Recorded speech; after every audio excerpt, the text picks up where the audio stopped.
Rory Stewart. Thank you, Madam Deputy Speaker. We gather here today on the eve of a vote in Scotland which could tear the United Kingdom apart after 300 years together.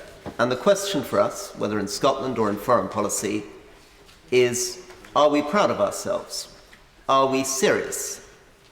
We look around the world, from Kabul to Tripoli, from Damascus to Baghdad to Kiev, and we see the wreck of international foreign policy over the last 20 years.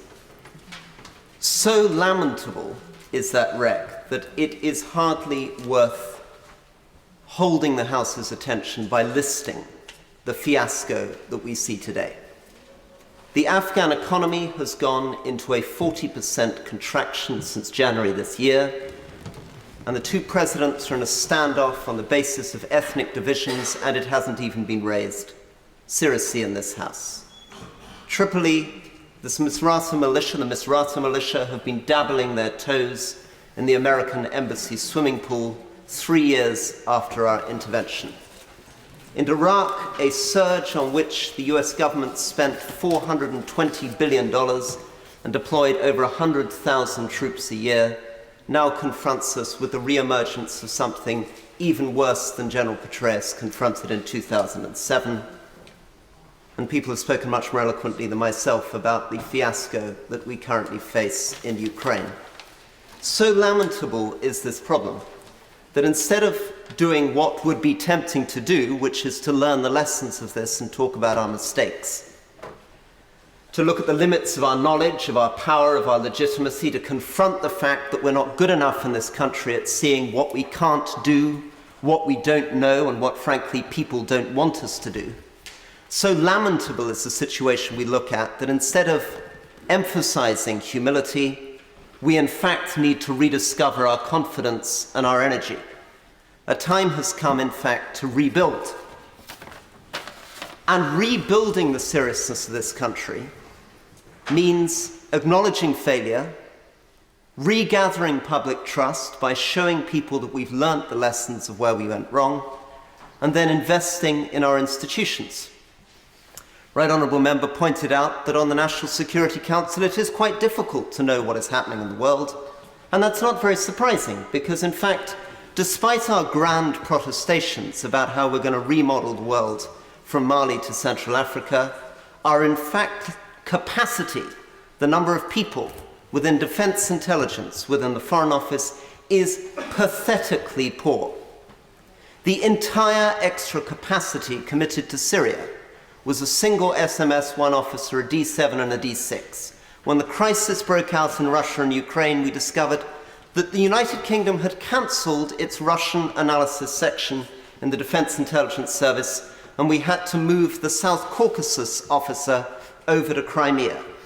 When myself, my honourable friend, turned up in Kurdistan 2 weeks ago, we discovered a single consul general who did not have the staff or the resources to visit any of the refugee camps or make it to the front line.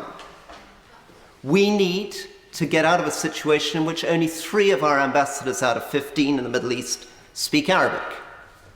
We need to understand that our Foreign Office has a budget half that of the French Foreign Office and considerably smaller than the amount we commit to the winter fuel allowance. Before any of us go around talking about our brilliant strategy for Ukraine or Iraq, we should begin rebuilding those basic institutions. Challenge the government, challenge the opposition to commit immediately more resources towards policy and analysis, understanding what's going on the ground, because there are no options for ministers, there are no scenarios we can discuss in this House unless we actually understand the situation on the ground. Short time remaining, what does this mean? Yes, of course. Can I very much support his point about resourcing the Foreign Office?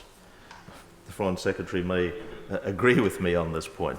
The point is that the budget cuts that started under our government and have been remorselessly pursued under his government, in terms of the Foreign Office budget, for a lot of other Whitehall departments, it's not even petty cash.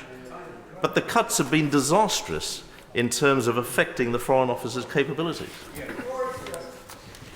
Thank the Right Honourable Member very much. Of course, as he knows very well, this is not simply a question of resources. It's also a question of the priority we put on policy analysis and challenge. It's the people we promote. It's the people we hold accountable when they fail. It's about a seriousness within the institution to get to grips with these issues. So, to move towards a conclusion, we all understand roughly what a solution to ISIL in Iraq would look like, in theory. A regional solution, which people have talked about. A political solution on the ground, using the Sunni tribes against ISIL itself.